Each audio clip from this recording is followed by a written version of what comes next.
Ashok, and today I am here to present my PowerPoint story. Mastermind students took a step ahead in learning.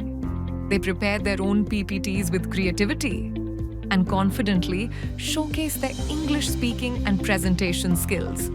Crocodile lived in a river nearby a tree. Every day the crocodile come here by the tree. They saw a donkey and asked, "Where are you going?" He answered, "I'm going to buy some banana." He saw his reflection water. He thought that there was another dog with a bone.